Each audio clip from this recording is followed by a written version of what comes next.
جوندەکە دەگەڕا وشتەی بوو لە ناو دەڕەکەی وەی دەزانی ئەمە خۆم حەشادناوە ئێستا هەر دەستم ئەمنی چوومە سەر دارەکەی ڕاستە ئەو دارە بۆ بە سەبێبی من بەس خوا نەجاتی دام ئەو دارە ئەمنی نەجاتدا. دەوترێ هەمیشە شاخەکان پشتیوانی کورد بوون، بەڵام لێرە ئەم دار بەڕوا بەرز و فراوانە بووە بە هۆی ڕزگارکردنی ژیانی هاوڵاتیەک لە سنووری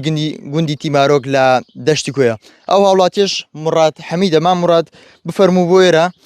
سڵاو لێبێ سوپاس بۆ ئەم دەرفەتە پێمان بڵێ چۆن 38 ساڵ لەمەوبەر لە دوای ئەنفالەکەەوە ئەم دار بەڕۆ بۆە هۆکارێک بۆ ڕزگارکردنی ژیانی تۆ لە چنگ ڕژەمی باس. والله کاکە گەلێ بەخێرن سەر چاو ئەوە کاتی خۆی لە برین 38 سال پێش ئێستا هاتم ئەمن ئەلێرانە هاتم نەمزانی جوندێک ئەلێرانە ڕۆی خوارێ نەمزانی وەمزانی مەدەنیە دوایەوە دەچی ئاورم داوە جوندی ئەلێوێ داهاتەوە هەورازی جوندەکی گزرە ڕەشە بوو تەمەشای ئەو دەشتەی دەکرد وەڵا ئەمنیش ڕاز ئەمنی نەدید ڕاز بە سەر کەوتم بۆ سەر دارەکەی چوومە سەر دارەکەی جوندیش دەگەڕا لەو دەور و پشتەی پێش ئەوەی ئەمنی دی بوو ئەمن پێشان ئەمن لە مندارەکەی نەبووم بەس دوایی ئەو ڕەت بوو ئەمن وەمزانی زەلامەچیکن خۆمانە نەمزانی جوندیە جوندی بۆ ڕەت بووە وەڵات دوایی جوندەکە دەگەڕا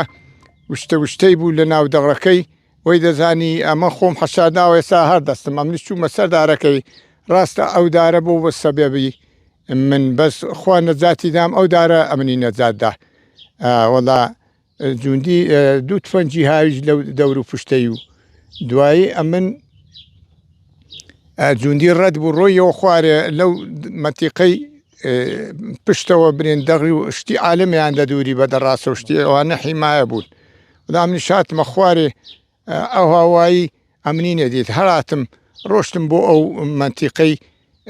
دیوی ئەو سەر ئاو شاخەی و چەند کەس ئەنفال کراوەتەوە مام مڕات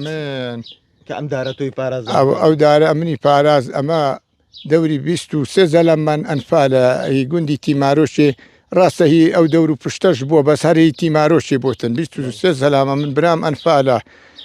خاڵم ئەنفالە مام ئەنفالە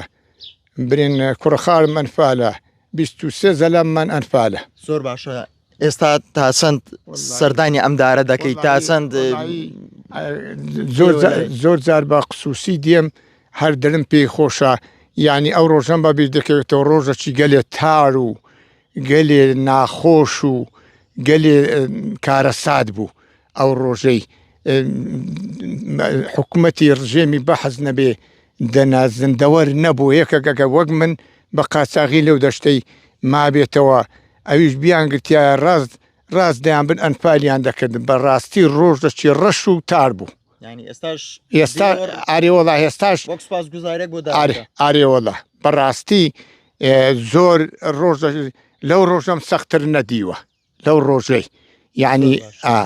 مامڕات ئەم دارەکەی چاندراوە ئێوە بە بیرتان دێ لە ستەمەنەکە چونکە ماشەڵڵا دارێکی زۆر گەورە کاکە ئەمە ئەو دارە برین ئەوە چەند پشتە کەس نارێ هەرچی هەیە ئەو دارەی ئەو هادیوە ئەگەر هەر هیچ نەبێت 300 سال پترە ئەو دارە کەس نەیدیوە بە گچکەی برین ئەمە 3 پشتن ڕۆیوە باب و باپیر و ئەوانە هەرچی هەیە هەر ئەو دارەی ئەو هاتیوە بە گچکەی نیان دیوە